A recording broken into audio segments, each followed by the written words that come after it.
حضرت بابا فرید الدین گنج شکر ایک ایسی ہستی ہو گزرے ہیں جو نہ صرف تصوف کے سلسلہ چشتیہ کو خصوصاً پنجاب میں جنہوں نے مستحکم کیا اور مستحکم طور پر آگے بڑھایا، بلکہ پنجابی کے پہلے شاعر کے طور پر بھی جانے گئے۔ انہوں نے کفر سے آلودہ مضطرب قلوب کو طمانینت دی، حق کی راہ کے متلاشیوں کو دین حق کی شاہراہ دکھائی۔ ہزاروں بھوکے آپ کے لنگر خانے سے اپنے شکم کی آگ کو بجھاتے تھے۔ مولانا فرید، اپنی خوش بختی پر ناز کرو کہ تم سے ملنے کے لیے میرے پیر و مرشد حضرت سلطان الہند رحمت اللہ علیہ تشریف لائے ہیں۔ درویشی تو نام ہی خود فروشی کا ہے، سو میں نے اپنے آپ کو بیچ دیا ہے۔ VLC پوڈ کاسٹ میں ڈاکٹر ناصر بیگ کے ساتھ آپ کی خدمت میں حاضر ہیں۔ السلام علیکم۔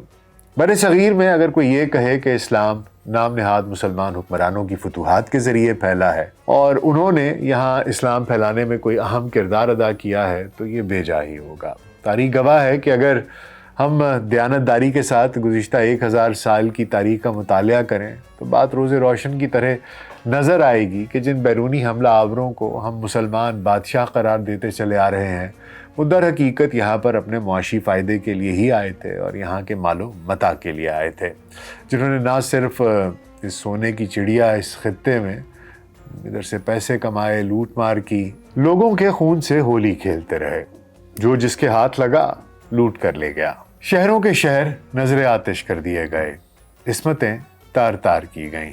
ہاں، اس کے باوجود اگر یہاں ہندوستان میں اسلام کا نور پھیلا تو ان صوفیوں اور اولیاء کرام کی وجہ سے پھیلا، جنہوں نے نہ صرف ان ظالم لٹیروں کی انسانیت سوزی کی مخالفت کی، بلکہ اپنی ساری زندگی ترویج دین اور بت پرستوں کے مشرکانہ راستے کو وحدانیت کی راہوں کی جانب موڑ دینے میں گزار دی۔ بر صغیر پاک و ہند میں بے شمار ولی، غوث، کتب ہو گزرے ہیں جنہیں ان کی خدمات اور روحانی مراتب کے حوالے سے کسی درجہ بندیوں میں شامل کرنا میرے نزدیک مناسب نہیں ہوگا۔ تاہم ان بزرگان دین میں حضرت بابا فرید الدین گنج شکر ایک ایسی ہستی ہو گزرے ہیں جو نہ صرف تصوف کے سلسلہ چشتیہ کو خصوصاً پنجاب میں جنہوں نے مستحکم کیا اور مستحکم طور پر آگے بڑھایا، بلکہ پنجابی کے پہلے شاعر کے طور پر بھی جانے گئے اور اپنے اشعار میں وحدت الہی کے عقیدے اور اس کے عقدے کھولتے رہے۔ انہوں نے کفر سے آلودہ مضطرب قلوب کو طمانینت دی، حق کی راہ کے متلاشیوں کو دین حق کی شاہراہ دکھائی، اور ساری زندگی فقر و تقوی کے سبق سکھاتے رہے۔ آپ کا شمار بر صغیر کے مشہور بزرگوں میں ہوتا ہے جنہوں نے اسلام کی شمع جلائی اور صرف ایک اللہ کی دنیا کو پہچان کروائی۔ بابا فرید کا اصل خاندانی نام مسعود اور لقب فرید الدین ہے۔ آپ کی ولادت 1173 عیسوی میں ہوئی۔ آپ کے والد گرامی قاضی جلال الدین اور والدہ کا نام قرسم خاتون تھا۔ بابا فرید 5 سال کی عمر میں یتیم ہو گئے تھے۔ بابا فرید ملتان کے قصبے کوتوال میں پیدا ہوئے تھے۔ کہا جاتا ہے کہ ان کے آباء و اجداد کابل کے فرخ شاہ کی اولاد میں سے تھے، اور یہ بھی کہا جاتا ہے کہ بابا فرید کے والد شیخ شعیب سلطان محمود غزنوی کے بھانجے تھے، جو شہاب الدین غوری کے زمانے میں ملتان کے قصبے کھوتوال میں آ کر آباد ہوئے۔ بعض روایات کے مطابق ان کے دادا ہجرت کر کے لاہور آئے اور اس کے بعد کچھ وقت قصور میں گزارا اور اس کے بعد کھوتوال چلے گئے، جہاں بابا فرید نے اس دنیا میں آنکھ کھولی۔ بابا فرید کو گنج شکر کے لقب سے یاد کیا جاتا ہے۔ ان کا یہ لقب گنج شکر کیوں پڑا، اس کے بارے میں مختلف روایات پائی جاتی ہیں۔ ایک روایت ہے کہ آپ کی والدہ ماجدہ قرسم خاتون نے پہلی بار جب بابا فرید کو نماز پڑھنے کی تلقین کی تو کچھ اس طرح سے سمجھایا کہ جب چھوٹے بچے اللہ تعالیٰ کی نماز ادا کرتے ہیں تو اللہ تعالیٰ انہیں شکر کا انعام دیتے ہیں، اور جب بڑے ہو جاتے ہیں تو دوسرے بڑے اور مزید انعامات دیے جاتے ہیں۔ بابا فرید الدین جب نماز پڑھتے تو قرسم خاتون چپکے سے ان کے مصلے کے نیچے شکر کی پڑیاں رکھ دیتی اور بابا فرید وہ شکر کی پڑیاں انعام میں پا کر بہت خوش ہوا کرتے تھے۔ یہ سلسلہ کافی عرصے تک چلتا رہا، یہاں تک کہ ایک روز ایسا ہوا کہ کلثوم خاتون شکر کی پڑیاں رکھنا بھول گئیں۔ تو اگلے دن اضطراب سے پوچھا کہ اے فرید الدین مسعود، کیا آپ کو کل شکر کی پڑیاں مل گئی تھیں؟ تو بابا فرید نے ہاں میں جواب دیا۔ تو کلثوم خاتون نے اللہ عز و جل کا شکر ادا کیا کہ ان کی لاج رہ گئی، اور اس بات پر خوش بھی ہوئی کہ اللہ عز و جل کی طرف سے انعام دیا گیا۔ تب انہوں نے بابا فرید سے کہا کہ اے فرید الدین مسعود، اب تو واقعی گنج شکر ہے۔ کلثوم خاتون بہت ہی عبادت گزار، پرہیز اور نیک خاتون تھی۔ وہ اپنی بیوگی میں بھی اپنے بچوں کی بہت اچھی تربیت کرتی رہیں۔ آپ کی ایک کرامت کا تذکرہ اکثر معتبر تواریخ میں موجود ہے کہ ایک مرتبہ ایک شہر میں قحط پڑ گیا۔ جب کئی برس تک بارش کے آثار نظر نہ آئے تو آپ کے شہر کے لوگوں نے اپنی ازواج کو کلثوم خاتون کے پاس دعا کے لیے بھیجا۔ کلثوم خاتون نے خواتین کے اصرار پر اپنے صحن کے جھاڑو نکالی اور 2 رکعت نفل ادا فرمائے، اور اس کے بعد دعا کی، اور دعا کچھ یوں کی کہ اے میرے پروردگار، جھاڑو لگا کر صفائی کرنا میرے اختیار میں تھا، سو میں نے تمام کچرے کو سمیٹ دیا۔ اب پانی کے چھڑکاؤ کے لیے بارش کی ضرورت ہے، جو کہ میرے اختیار میں نہیں ہے۔ کہتے ہیں کہ حضرت کلثوم خاتون کے ہاتھ ابھی بلند تھے کہ ایسی زوردار بارش ہوئی کہ تمام شہر جل تھل ہو گیا۔ بابا فرید کے گنج شکر کے لقب کے ساتھ اور بھی چند روایات ہیں، جن میں ایک یہ بھی ہے کہ آپ نے مجاہدے کا ارادہ کیا، آپ کے شیخ نے بھوکا رہنے کا بتایا، آپ نے روزے شروع کر دیے۔ 3 دن بعد ایک شخص چند روٹیاں لے کر حاضر ہوا، آپ نے اس کو اشارہ غیبی سمجھ کر نوش فرما لی۔ کھانے کے تھوڑی دیر بعد ہی قے ہوئی اور سب قے کے راستے نکل گیا۔ آپ نے اپنے شیخ سے ایک قصہ بیان کیا، انہوں نے فرمایا کہ 3 دن کے بعد کھایا بھی تو ایک شرابی کا کھانا کھایا۔ حق تعالیٰ کا شکر ہے کہ وہ کھانا پیٹ میں نہ رہا۔ اب 3 دن اور بھوکے رہو اور جو غیب سے آئے اس کو کھاؤ۔ 3 دن گزرنے کے بعد کچھ نہ آیا، ذوف بے حد غالب ہو گیا۔ آپ کو مرشد کامل بختیار کاکی کے یہ الفاظ یاد آ گئے کہ اے مولانا فرید، جو کچھ بھی غیب سے ظاہر ہو اسی سے افطار کر لینا۔ شدت بھوک میں کچھ کنکریاں اٹھا کر منہ میں ڈال لی، وہ شکر بن گئیں۔ شیخ نے یہ سمجھ کر کہ کہیں دھوکہ نہ ہو ان کو تھوک دیا۔ تھوڑی دیر بعد پھر شدت بھوک سے مجبور ہو کر کنکریاں اٹھا کر منہ میں ڈالی، وہ بھی شکر بن گئیں۔ ایسے ہی 3 مرتبہ ہوا۔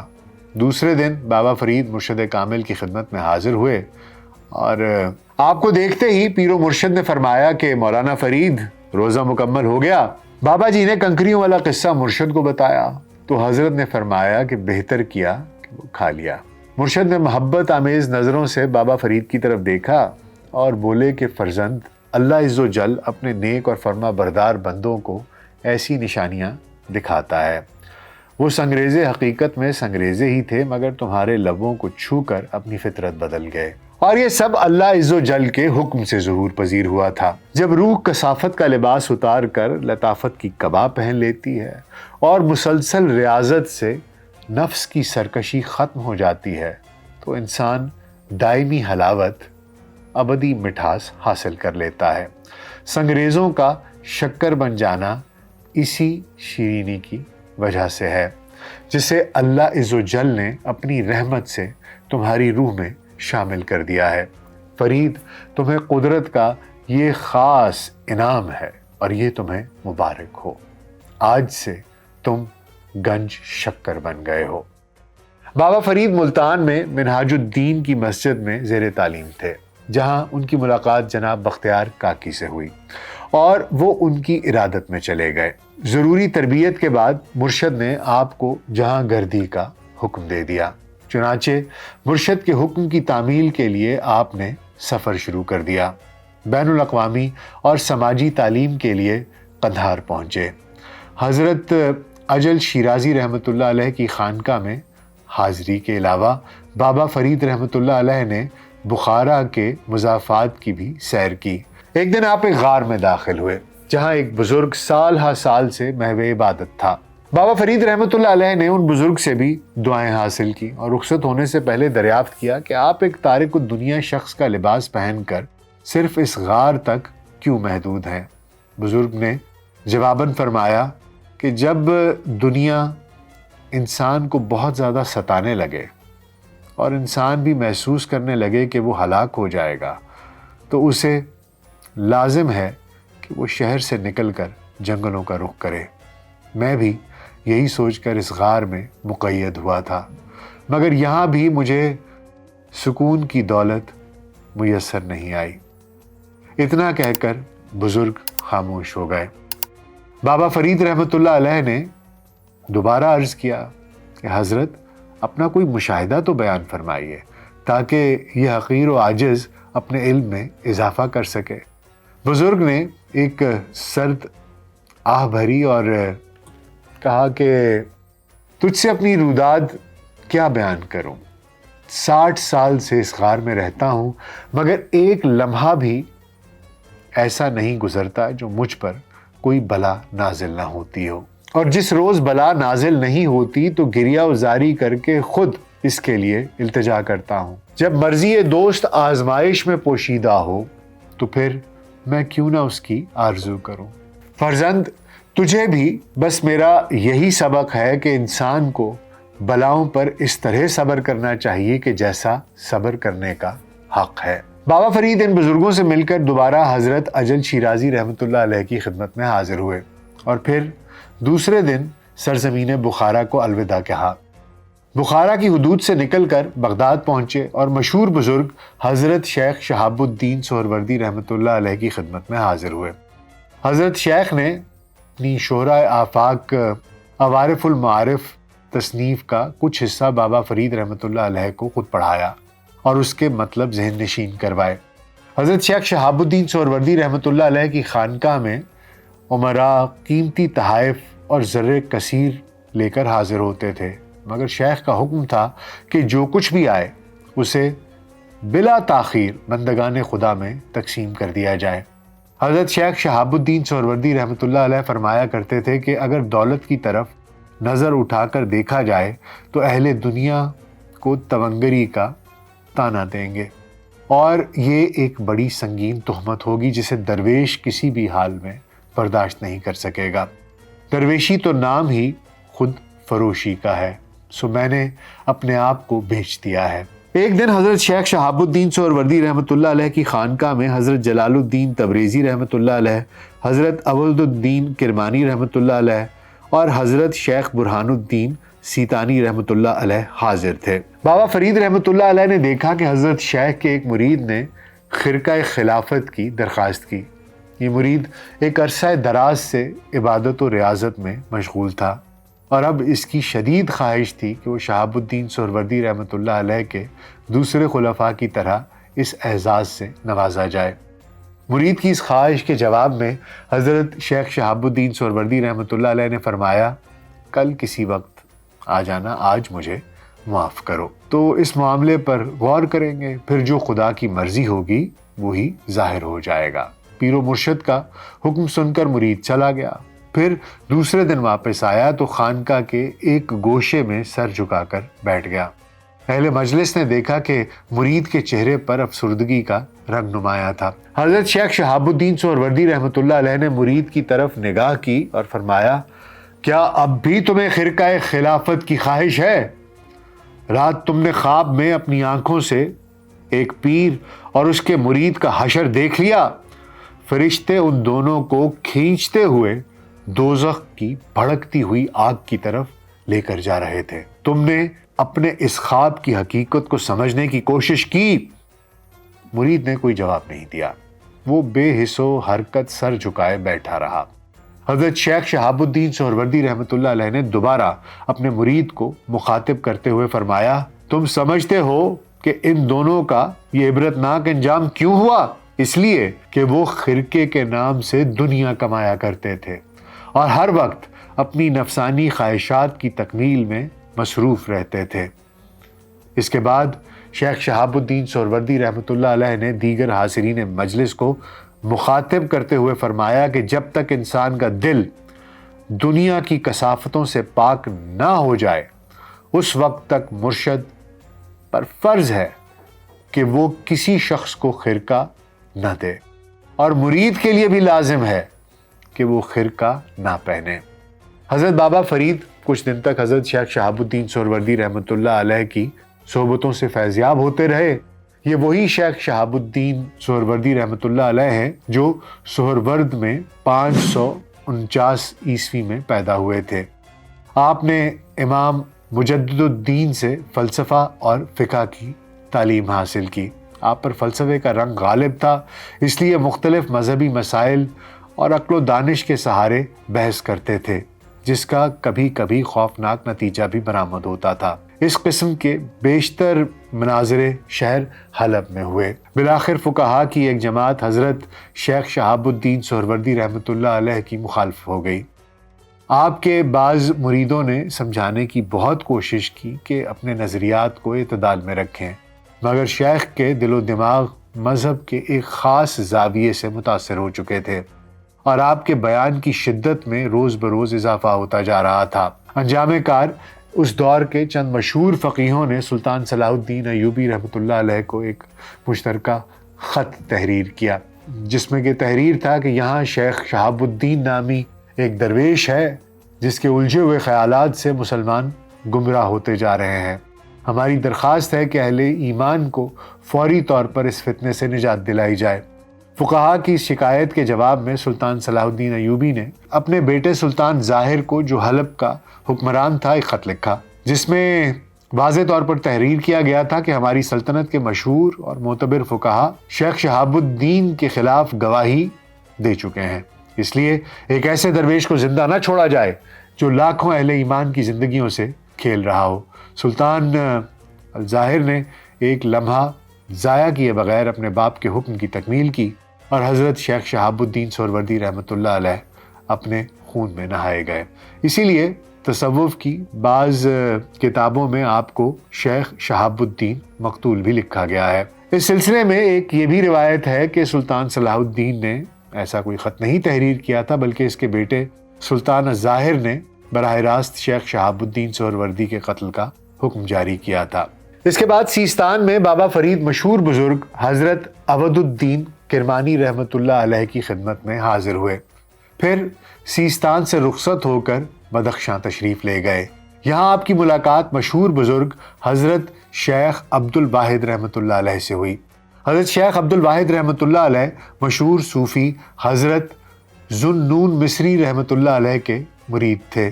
حضرت شیخ عبد الواحد رحمۃ اللہ علیہ عشق خداوندی سے اس قدر سرشار تھے کہ اہل دنیا کی طرف آنکھ اٹھا کر بھی نہیں دیکھتے تھے۔ اسی بے نیازی اور قلندری کے سبب آپ شہری حدود سے نکل کر ایک غار میں مقیم ہو گئے تھے۔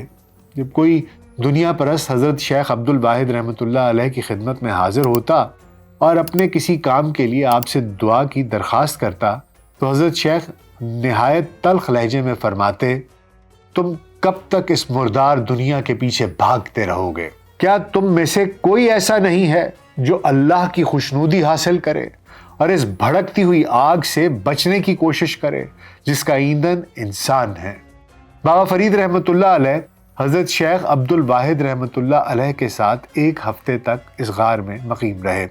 آپ کے لیے بات شدید حیرت کا باعث تھی کہ بظاہر کوئی شخص نظر نہیں آتا، مگر رات کے وقت کھانے کے لیے دودھ اور کھجوریں موجود ہوتی تھیں۔ بدخشاں سے رخصت ہو کر بابا فرید رحمۃ اللہ علیہ چشت پہنچے اور مشہور بزرگ حضرت ابو یوسف چشتی رحمۃ اللہ علیہ کے مزار مبارک پر حاضری دی۔ ایک دن کسی بزرگ کی مجلس میں دیگر صوفیاء کے ساتھ بابا فرید رحمۃ اللہ علیہ بھی موجود تھے۔ گفتگو کے دوران ایک درویش نے صاحب مجلس سے اپنا خواب بیان کرتے ہوئے کہا کہ کل رات میں نے خواب میں دیکھا کہ میری موت واقع ہو چکی ہے اور میری روح شدید اضطراب میں مبتلا ہے۔ صاحب مجلس نے درویش کا خواب سنا اور اپنے علم کے مطابق تعبیر بیان کی۔ جب وہ بزرگ خاموش ہو گئے تو حضرت بابا فرید رحمۃ اللہ علیہ نہایت ادب کے ساتھ صاحب مجلس سے مخاطب ہوئے اور کہا کہ اگر آپ اجازت دیں تو میں اس خواب کے سلسلے میں کچھ عرض کروں۔ صاحب مجلس نے نوجوان کی تابناک چہرے کی طرف دیکھا اور پھر شفقت آمیز لہجے میں کہا کہ علم کسی کی میراث نہیں، اگر تم اس خواب کو کسی اور زاویے سے سمجھ سکے ہو تو بے جھجک بیان کرو اور اپنا مفہوم بتاؤ۔ مقصد تو یہ ہے کہ کسی طرح خواب کی تعبیر حاصل کی جائے۔ ممکن ہے اللہ نے تمہارے ذہن رسا پر خواب کی صحیح تعبیر منکشف کر دی ہو۔ اجازت ملتے ہی بابا فرید رحمۃ اللہ علیہ ان درویش سے مخاطب ہوئے جنہوں نے یہ خواب دیکھا۔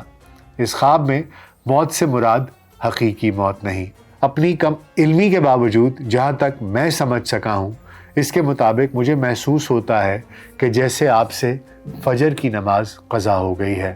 تمام مجلس پر سکوت طاری ہو گیا۔ جیسے ہی بابا فرید رحمۃ اللہ علیہ خاموش ہوئے، ان بزرگ نے بے اختیار ہو کر کہا، نوجوان، تمہاری پیش کردہ تعبیر بالکل درست ہے۔ واقعتاً آج میری فجر کی نماز قضا ہو گئی ہے۔ جب میں نے خواب میں یہ دیکھا کہ میں مر چکا ہوں تو شدت خوف سے میری آنکھ کھل گئی۔ میں نے گھبرا کر چاروں طرف نگاہ کی۔ اس وقت مجھے احساس ہوا کہ نماز فجر کا وقت گزر چکا ہے اور سورج طلوع ہو رہا ہے۔ جب درویش نے نماز فجر کی قضا کا اعتراف کر لیا تو بابا رحمۃ اللہ علیہ نے فرمایا، نماز کا قضا ہو جانا بھی ایک مسلمان کے لیے موت کی حیثیت رکھتا ہے۔ میرے نزدیک یہی آپ کے خواب کی تعبیر ہے۔ بابا فرید رحمۃ اللہ علیہ کی اس گفتگو سے حاضرین بہت خوش ہوئے۔ پھر صاحب مجلس نے بابا فرید رحمۃ اللہ علیہ کے بارے میں پیش گوئی کرتے ہوئے کہا کہ یہ نوجوان بہت جلد افق معرفت پر خورشید تابناک بن کر ابھرے گا۔ چشت سے رخصت ہوئے اور وہاں سے رخصت ہونے کے بعد بابا فرید رحمۃ اللہ علیہ دمشق کی جانب روانہ ہوئے۔ یہ تاریخی شہر بھی بزرگان دین اور اہل علم و فن کے بڑے مراکز میں شامل تھا۔ حضرت بابا فرید رحمۃ اللہ علیہ نے کچھ دن تک یہاں قیام کیا اور کئی نامور اولیاء کرام کی صحبتوں سے فیض یاب ہوئے۔ بابا فرید نے اپنے سفر کے دوران بہت کچھ سیکھا، مشاہدات کیے، اپنے زمانے کے نامور مشائخ کی صحبت سے مستفید ہوئے، مگر اب بابا فرید رحمۃ اللہ علیہ کو اس وقت بڑی شدت سے اپنے پیر و مرشد حضرت قطب الدین بختیار کاکی رحمۃ اللہ علیہ یاد آ رہے تھے۔ اب آپ کو اندازہ ہوا کہ پیر و مرشد نے سیاحت کا حکم کیوں دیا تھا۔ بابا فرید رحمۃ اللہ علیہ نمناک آنکھوں کے ساتھ دل ہی دل میں اپنے اللہ کی پناہ مانگتے رہے اور پناہ مانگتے ہوئے دعا کرتے رہے کہ اے کارساز عالم، اپنے بندے فرید کو دل کی دولت سے محروم نہ رکھ، چاہے غربت و افلاس کے سبب اس کا لباس ظاہری تار تار ہو جائے اور کثرت فاقہ کشی سے اس کے چہرے کے نقش و نگار بگڑ جائیں، مگر اس کے دل کو قبرستان نہ بنا، کہ ہلاکت کی اس منزل سے زیادہ خوفناک کوئی دوسری منزل نہیں ہے۔ بابا فرید دمشق سے رخصت ہو کر شام تشریف لے گئے۔ یہاں بھی آپ مختلف بزرگوں کی صحبتوں سے فیضیاب ہوئے۔ پھر آپ نے کچھ دنوں تک بیت المقدس میں قیام فرمایا، جہاں انہوں نے اس پاکیزہ سرزمین پر چلہ بھی کیا۔ یہ جگہ اب تک زاویہ فرید الدین ہندی کے نام سے مشہور ہے۔ وقف کے طور پر یہاں ایک عمارت تعمیر کر دی گئی ہے جو کافی کمروں یعنی کہ حجروں پر مشتمل ہے، اور زائرین جب بھی اس مرد عظیم کی اس نشانی کو دیکھنے کے لیے آتے ہیں تو انہی حجروں میں قیام پذیر ہوتے ہیں۔ طویل سیاحت کے دوران بابا فرید رحمۃ اللہ علیہ نے نیشا پور میں بھی قیام فرمایا، بہت تاریخی شہر جہاں اور کئی حوالوں سے بھی مشہور ہے۔ وہاں اس سرزمین کو یہ شرف بھی حاصل ہے کہ یہاں نامور بزرگ حضرت شیخ فرید الدین عطار رحمۃ اللہ علیہ نے اپنی خانقاہ تعمیر کی تھی اور بے شمار بھٹکتے ہوئے مسافروں کو ان کی منزلوں کا پتہ دیا تھا۔ جب حضرت بابا فرید رحمۃ اللہ علیہ حضرت فرید الدین عطار رحمۃ اللہ علیہ کی خدمت میں حاضر ہوئے تو حضرت شیخ نے آپ کا والہانہ استقبال کیا اور شدت جذبات سے سرشار ہو کر فرمایا، لوگوں غور سے دیکھو، کون آیا ہے؟ فرید ہندی آیا ہے، میرا محبوب فرید ہندی۔ حضرت بابا فرید رحمۃ اللہ علیہ حضرت شیخ فرید الدین عطار رحمۃ اللہ علیہ کے اس اخلاق کے کریمانہ سے بہت متاثر ہوئے اور جب تک نیشا پور میں آپ کا قیام رہا اس مرد جلیل کے فیض صحبت سے استفادہ کرتے رہے۔ پھر نیشا پور سے رخصت ہو کر بغداد سے گزرتے ہوئے حضرت بابا فرید الدین بخارا پہنچے۔ یہاں آپ نے چند روز تک مشہور بزرگ حضرت شیخ سیف الدین فردوسیہ رحمۃ اللہ علیہ کی خانگاہ میں قیام فرمایا۔ خود حضرت بابا فرید الدین رحمۃ اللہ علیہ کا بیان ہے کہ جیسے ہی میں شیخ سیف الدین فردوسیہ رحمۃ اللہ علیہ کی خانگاہ میں داخل ہوا تو مجھے دیکھ کر فرمانے لگے، یہ نوجوان مشائخ روزگار میں سے ہوگا، تمام دنیا اس کے مریدوں اور روحانی فرزندوں سے بھر جائے گی۔ اتنا کہہ کر آپ نے مجھے ایک سیاہ خرقہ عطا فرمایا۔ حضرت شیخ سیف الدین فردوسیہ رحمۃ اللہ علیہ کا دسترخوان بہت وسیع تھا۔ ہزاروں بھوکے آپ کے لنگر خانے سے اپنے شکم کی آگ کو بجھاتے تھے۔ کچھ دن تک حضرت شیخ فردوسیہ رحمۃ اللہ علیہ کی محبتوں سے فیضیاب ہو کر بابا فرید رحمۃ اللہ علیہ اپنے وطن ملتان کی جانب روانہ ہو گئے۔ ملتان پہنچتے ہی حضور بابا فرید رحمۃ اللہ علیہ مادر گرامی کی خدمت میں حاضر ہوئے۔ ایسا محسوس ہوتا تھا کہ جیسے کوئی تشنہ لب دریا کے کنارے پہنچ کر پیاس کی شدت سے نڈھال ہو جائے۔ حضرت بابا فرید رحمۃ اللہ علیہ بھی اسی کیفیت سے دوچار تھے۔ جیسے ہی آپ نے والدہ محترمہ کے رخ روشن کو دیکھا تو بے اختیار آگے بڑھے اور قدموں سے لپٹ کر رونے لگے۔ مادر گرامی بھی فرزند کی جدائی سے بے حال تھی، مگر جب اپنے جسم کے ٹکڑے کو، گوشے کو اتنا قریب پایا تو فرط جذبات سے اشکبار ہو گئیں۔ کچھ دیر تک عجیب سی رقت انگیز حالت سکوت طاری رہی۔ پھر جب دل بے قرار کی دھڑکنیں متوازن ہو گئیں تو کرسم خاتون رحمۃ اللہ علیہ نے اپنے سعادت مند بیٹے کو اٹھا کر سینے سے لگایا اور بے شمار دعاؤں سے سرفراز کیا۔ چند روز آرام کرنے کے بعد حضرت بابا فرید رحمۃ اللہ علیہ نے مادر گرامی سے عرض کیا کہ اگر آپ اجازت دیں تو میں اپنے شیخ محترم کی خدمت میں حاضر ہو جاؤں۔ جواباً کرسم خاتون نے فرمایا کہ فرید، تم ابھی اس قابل تو نہیں ہو کہ اس مرد پاک باز کی مجلس میں شریک ہو سکو، پھر بھی میرے لیے یہ بات باعث تمانیت ہے کہ تم نے اپنے شیخ کے حکم کی تعمیل کر دی ہے۔ اب یہ شیخ جانے کہ وہ تمہیں قبول کرتے ہیں یا نہیں، پھر بھی میری دعائیں تمہارے ساتھ ہیں۔ جب آپ فرید رحمۃ اللہ علیہ دہلی کی طرف روانہ ہوئے تو آپ کے دل کی عجیب حالت تھی۔ دوران سفر بے قرار ہو کر بار بار فرمایا کرتے تھے، یہ راستہ کبھی تمام ہوگا یا نہیں؟ فرید، تو اس قابل بھی ہے کہ اس مرد عظیم کی قدم بوسی سے شرف یاب ہو سکے، تو اپنی منزل تک پہنچ بھی سکے گا یا پھر راستے ہی میں مر جائے گا۔ اہل شہر نے ایک نوجوان کو دیکھا جو نہایت آہستہ روی کے ساتھ چل رہا تھا اور وقفے وقفے سے رک کر راستہ چلنے والوں سے پوچھتا تھا کہ میرے شیخ کی خانقاہ کس طرف ہے۔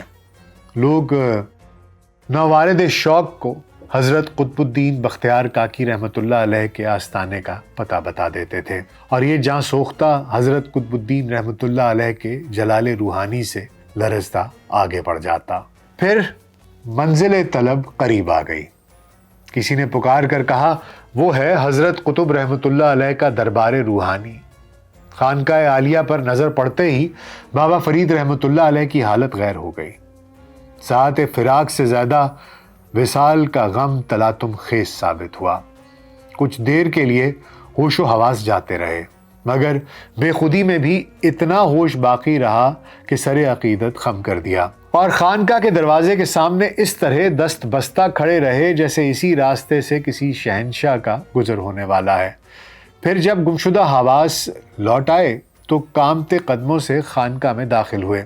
اس وقت حضرت قطب رحمۃ اللہ علیہ کی مجلس روحانی آراستہ تھی اور دربار معرفت میں حضرت قاضی حمید الدین ناگوری رحمۃ اللہ علیہ، مولانا شمیم الدین ترک رحمۃ اللہ علیہ، حضرت خواجہ محمود علاء الدین کرمانی رحمۃ اللہ علیہ، حضرت بدر الدین غزنوی رحمۃ اللہ علیہ، حضرت برہان الدین بلخی رحمۃ اللہ علیہ، حضرت نور الدین غزنوی رحمۃ اللہ علیہ، حضرت ضیاء الدین رومی رحمۃ اللہ علیہ اور حضرت شیخ نظام الدین رحمۃ اللہ علیہ جیسے بزرگ صوفی موجود تھے۔ جب بابا فرید رحمۃ اللہ علیہ اس مجلس روحانیت میں پہنچے تو حضرت قطب الدین بختیار کاکی رحمۃ اللہ علیہ درس دے رہے تھے۔ آپ نے ایک نظر بابا فرید رحمۃ اللہ علیہ کو دیکھا اور اپنے کام میں مشغول ہو گئے۔ بابا فرید رحمۃ اللہ علیہ اس نظر کا مفہوم نہ سمجھ سکے، اگر کچھ سمجھے تو بس یہی کہ حضرت قطب الدین بختیار کاکی رحمۃ اللہ علیہ نے آپ کو پہچانا نہیں تھا۔ یہ تصور بابا فرید رحمۃ اللہ علیہ کے لیے دنیا کی ہر اذیت سے بڑھ کر تھا، جس کے حکم کی تعمیل میں کوچہ در کوچہ دامن پھیلایا، دروازے دروازے دستک دی، قلب صحرا کو پامال کر ڈالا، خارزاروں میں اس وقت تک سفر جاری رکھا جب تک پیروں کے آبلے پھوٹ کر نہ بہہ گئے، جس کی ایک جنبش چشم نے گھر سے بے گھر کر دیا۔ آج اس کی نظروں میں شناسائی کا دھندلا سا عکس تک نہیں تھا۔ اس خیال نے بابا فرید رحمۃ اللہ علیہ کے ذہن کو تہوبالا کر ڈالا۔ کیا سب کچھ رائے کہاں گیا؟ کیا میں زندگی بھر اس قابل نہیں ہو سکوں گا کہ اس کی بزم لطف و کرم میں بیٹھنے کے لیے کوئی نشست حاصل کر پاؤں؟ بابا فرید رحمۃ اللہ علیہ کا ذہن منتشر خیالات کی زد میں تھا اور دل میں ایک حسرت خون گشتہ دم توڑتی محسوس ہو رہی تھی۔ اس دوران حاضرین مجلس میں سے ایک بزرگ حضرت شمس الدین ترک رحمۃ اللہ علیہ نے آداب محفل کے مطابق بیٹھ جانے کا اشارہ بھی کیا، مگر بابا فرید رحمۃ اللہ علیہ کو کہاں ہوش تھا۔ آپ کی نظریں تو ایک ہی چہرے پر مرکوز تھیں اور آپ ایک ہی اشارے کے منتظر تھے۔ پھر جب اس چہرے پر آشنائی کا کوئی رنگ نہیں ابھرا اور اس جانب سے کوئی اشارہ نہیں ہوا تو پھر سب کچھ ہیچ تھا۔ بابا فرید رحمۃ اللہ علیہ نے دیکھا تک نہیں کہ حضرت شمس الدین ترک رحمۃ اللہ علیہ کیا کہہ رہے ہیں اور آداب مجلس کا تقاضا کیا ہے۔ اپنے گرد و پیش سے بے خبر بے نیاز بابا فرید رحمۃ اللہ علیہ مسلسل ایک ہی بات سوچ رہے تھے کہ حضور شیخ کس طرح اپنا تعارف پیش کریں۔ کبھی خیال آتا کہ حضرت قطب رحمۃ اللہ علیہ کو اس طرح ماضی کی یاد دلائیں کہ میں ہوں آپ کا غلام فرید، جسے آپ نے ملتان کی مسجد میں شرف ملاقات بخشا تھا۔ پھر سوچنے لگتے کہ اگر شیخ کو یہ واقعہ بھی یاد نہ آیا تو پھر میں کیا کروں گا؟ پھر میں کہوں گا کہ میں وہی خادم ہوں جسے آپ نے پہلے ظاہری تعلیم حاصل کرنے کا حکم دیا تھا اور پھر فرمایا کہ قدم بوسی کے لیے دہلی حاضر ہو جاؤں۔ پھر اچانک ذہن میں یہ تصور ابھرتا کہ اگر اس کے بعد بھی شیخ نے نہ پہچانا تو کیا ہوگا؟ قیامت نہیں ٹوٹ پڑے گی؟ جس نے ایک ہی ذات سے وابستگی کا عہد کیا وہ کہاں جائے گا؟ کیا مذہب عشق میں دوسرا سنگ در تلاش کرنا جرم نہیں؟ اس خیال سے بابا فرید رحمۃ اللہ علیہ برگ خزاں رسیدہ کی مانند لرزنے لگے اور دل اس طرح ٹوٹنے لگا جیسے گرداب میں کوئی سفینہ غرق ہو رہا ہو۔ ہزار اندیشے تھے، ہزار فکریں تھیں۔ جب بابا فرید رحمۃ اللہ علیہ کی مایوسی اپنی حدوں سے گزر گئی تو آپ نے ایک صدائے جانواز سنی۔ چند لمحوں کے لیے کوچہ عشق کو اپنی سماعت پر شبہ سا ہوا، مگر حقیقت اپنی تمام تر تابناکیوں کے ساتھ روشن ہو چکی تھی۔ درس سے فارغ ہونے کے بعد حضرت قطب الدین بختیار کاکی رحمۃ اللہ علیہ آپ سے مخاطب تھے۔ بابا فرید، سب کام ختم کر کے آئے ہو؟ یہ چند الفاظ کیا تھے؟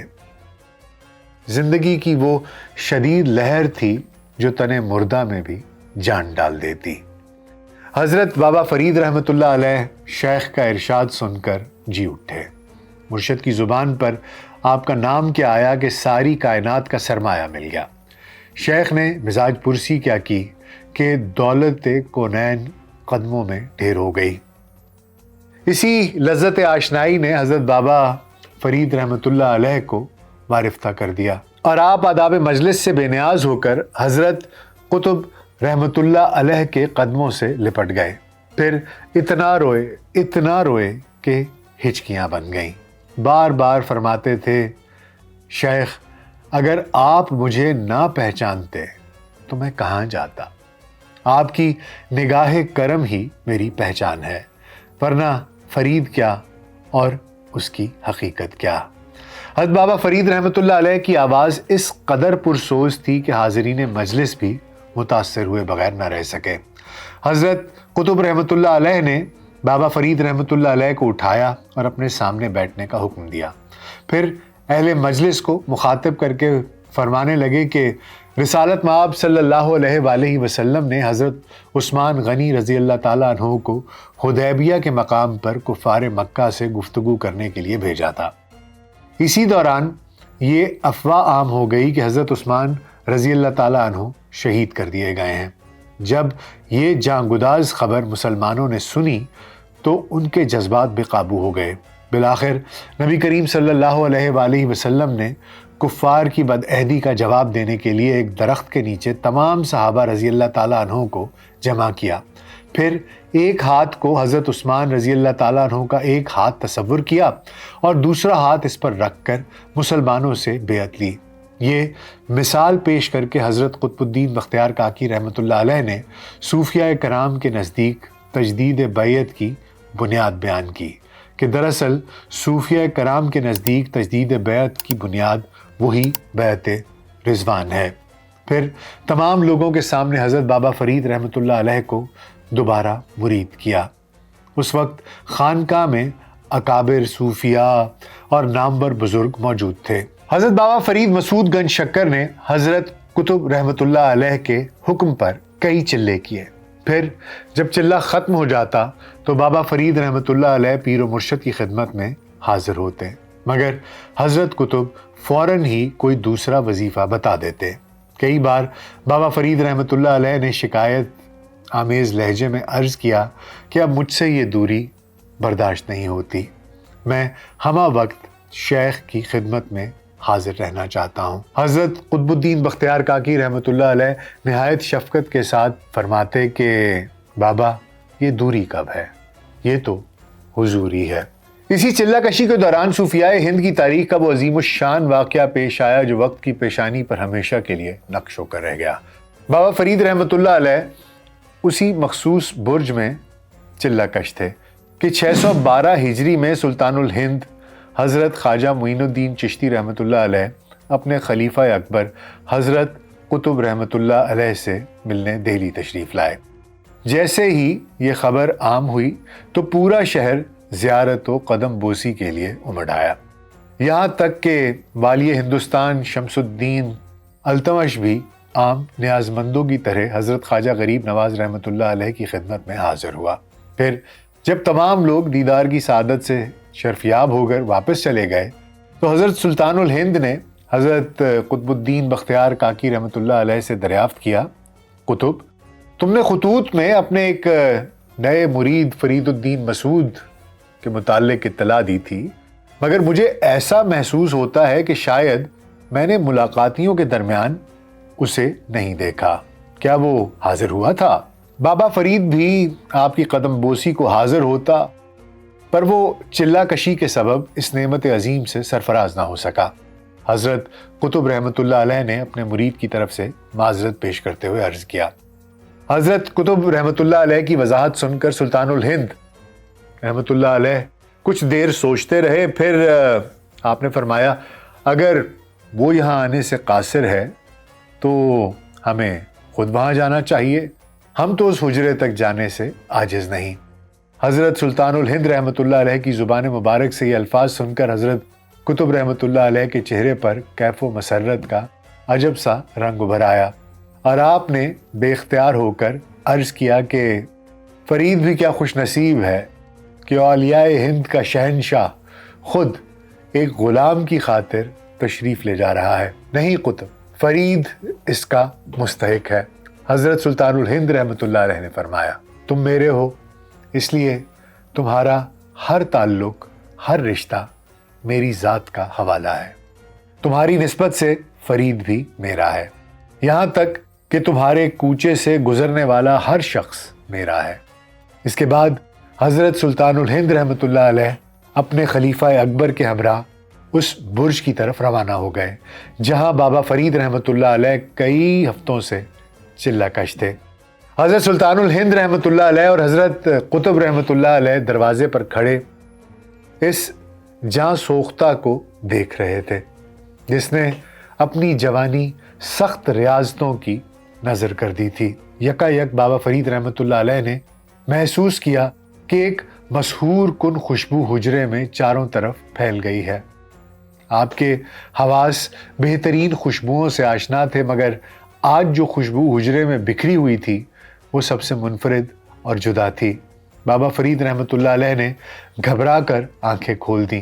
مولانا فرید، اپنی خوش بختی پر ناز کرو کہ تم سے ملنے کے لیے میرے پیر و مرشد حضرت سلطان الہند رحمۃ اللہ علیہ تشریف لائے ہیں.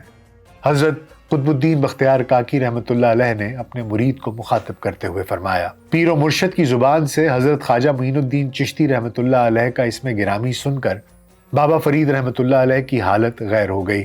احتراماً کھڑا ہونے کی کوشش کی تو پاؤں لڑکھڑا گئے اور آپ زمین پر گر پڑے۔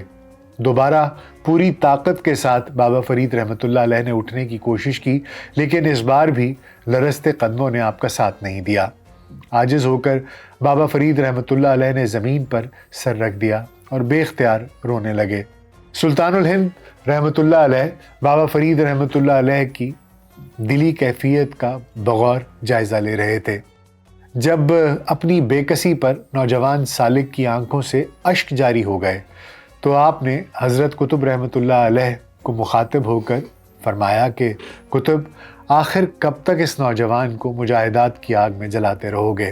آؤ ہم دونوں مل کر بارگاہ خداوندی میں عرض کریں کہ ہمارے اس فرزند کو شرف قبولیت بخش دیا جائے۔ 621 ہجری کا سال حضرت بابا فرید رحمۃ اللہ علیہ کی زندگی کا ایک انقلابی سال تھا۔ اس سال آپ کی شادی ہوئی اور ایک عارف نے راہ سلوک میں سنت نبی صلی اللہ علیہ وآلہ وسلم ادا کی۔ اپنی شادی کے سلسلے میں خود بابا فرید رحمۃ اللہ علیہ بیان کرتے ہیں کہ ایک روز آپ کے پیر و مرشد کی خدمت میں وہ حاضر ہوئے تو عقیدت مند اور دیگر خدمتگار اور مرید بھی وہاں پر موجود تھے، اور حضرت قطب الدین بختیار کاکی رحمۃ اللہ علیہ نے سب کے سامنے بابا فرید کو مخاطب کرتے ہوئے کہا کہ مولانا فرید، اب تمہیں شادی کر لینی چاہیے۔ جب تک رسالت مآب صلی اللہ علیہ وآلہ وسلم کی ایک ایک سنت مبارک پر عمل نہ کیا جائے، اس وقت تک درویشی کی تکمیل نہیں ہوتی۔ حضرت بابا فرید رحمۃ اللہ علیہ نے شیخ کا حکم سن کر فرط حیا سے سر جھکا دیا۔ پھر یہ واقعہ کئی بار پیش آیا۔ حضرت قطب الدین بختیار کاکی رحمۃ اللہ علیہ وقفے سے بابا فرید رحمۃ اللہ علیہ کو شادی کی تلقین فرماتے رہے، مگر آپ ہر مرتبہ شرم کی وجہ سے خاموش رہتے۔ بالآخر ایک دن تنہائی میں حضرت قطب الدین رحمۃ اللہ علیہ نے آپ سے دریافت کیا کہ بابا فرید، میں تم سے کتنی بار شادی کے متعلق کہہ چکا ہوں، مگر تم ہر مرتبہ خاموشی اختیار کر لیتے ہو، آخر اس خاموشی کی کیا وجہ ہے؟ اب حضرت بابا فرید رحمۃ اللہ علیہ کے پاس اس کے سوا کوئی چارہ نہ تھا کہ حضور شیخ اپنی دل کی بات کہہ ڈالیں۔ سیدی، میں اس تصور سے خائف رہتا ہوں کہ اگر اولاد غیر سعادت مند نکلی تو روز محشر اللہ سبحانہ تعالیٰ کے سامنے شرمندہ ہونا پڑے گا۔ مولانا، تم نے اپنے اللہ سے حسن ظن کی کیوں توقع نہیں رکھی؟ حضرت قطب الدین بختیار کاکی رحمۃ اللہ علیہ نے تنبیہ کے لہجے میں فرمایا، کسی کو نہیں معلوم کہ کسی آغاز کا انجام کیا ہوگا۔ ایک مسلمان کو ہر حال میں اپنے اللہ سے خیر کی توقع رکھنی چاہیے۔ پھر بھی اگر تمہیں اپنی ہونے والی اولاد کی طرف سے فکر لاحق ہے تو ہم سے ایک معاہدہ کر لو۔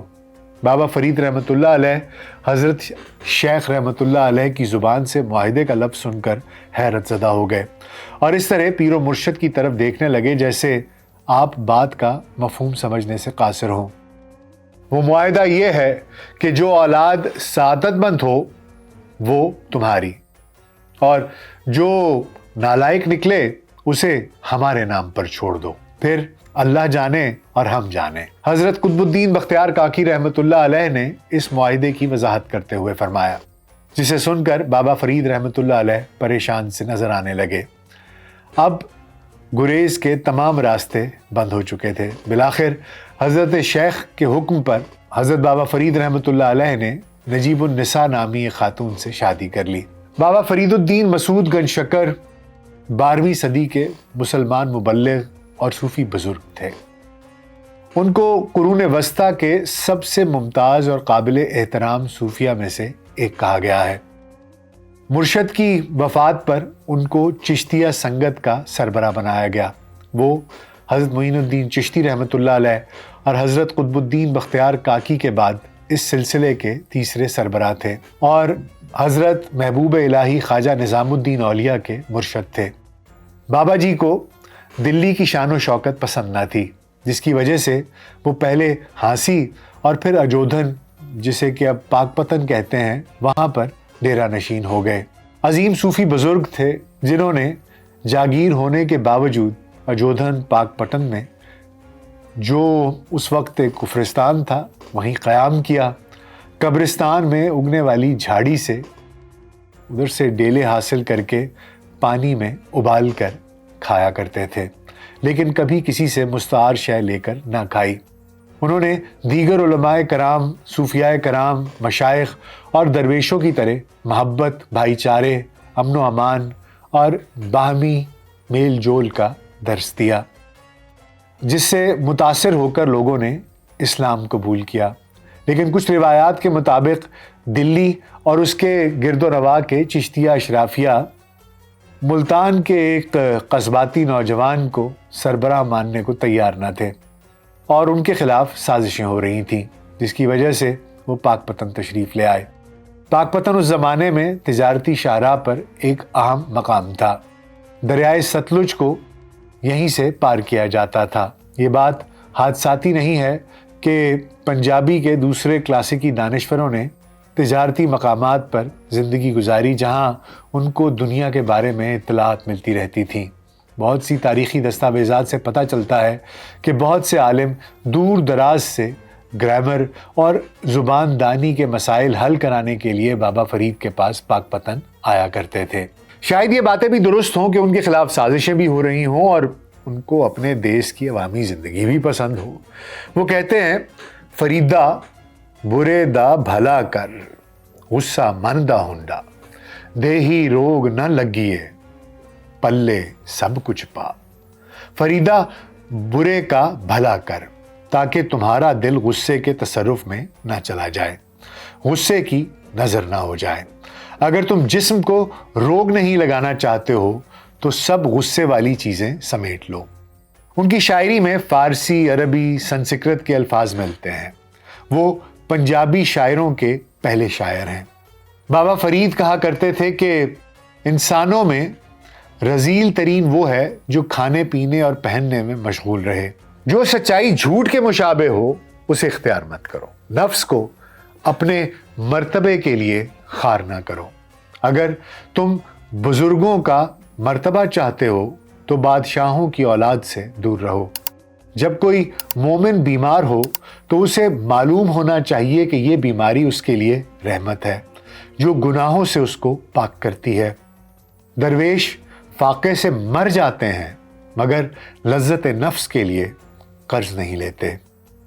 جس دل میں اللہ کا ذکر جاری رہتا ہے وہ دل زندہ ہے اور شیطانی خواہشات اس پر غلبہ نہیں پا سکتی۔ وہ شے بیچنے کی کوشش نہ کرو جسے لوگ خریدنے کی خواہش نہ کریں۔ اچھائی کرنے کے لیے ہمیشہ کسی بہانے کی تلاش میں رہو۔ دوسرے سے اچھائی کرتے رہو اور اچھائی کرتے ہوئے سوچو کہ تم اپنی ذات سے اچھائی کر رہے ہو۔ ہر کسی کی روٹی نہ کھا بلکہ ہر شخص کو اپنی روٹی کھلا۔ وہ لوگ جو دوسروں کے سہارے جینے کا ارادہ رکھتے ہیں وہ تساہل پرست، کم ظرف اور مایوس ہوتے ہیں۔ اطمینان قلب چاہتے ہو تو حسد سے دور رہو۔ آپ نے 5 محرم الحرام 1265 عیسوی میں 92 سال کی عمر میں وفات پائی۔ ان کا مزار شہنشاہ محمد بن تغلق نے تعمیر کروایا جو آپ کے مرید تھے۔ آپ کا مزار پاک پتن میں واقع ہے جہاں ہر سال ایک بڑے عرس کا اہتمام کیا جاتا ہے اور ان کے عقیدت مند ساری دنیا سے شرکت کرنے کے لیے آتے ہیں۔ اتنے صدیاں گزرنے کے بعد بھی حضرت بابا فرید رحمۃ اللہ علیہ کا فیض آج بھی جاری و ساری ہے۔ امید ہے آپ کو آج کا پوڈ کاسٹ پسند آیا ہوگا۔ اپنا بہت خیال رکھیے گا۔ شکریہ۔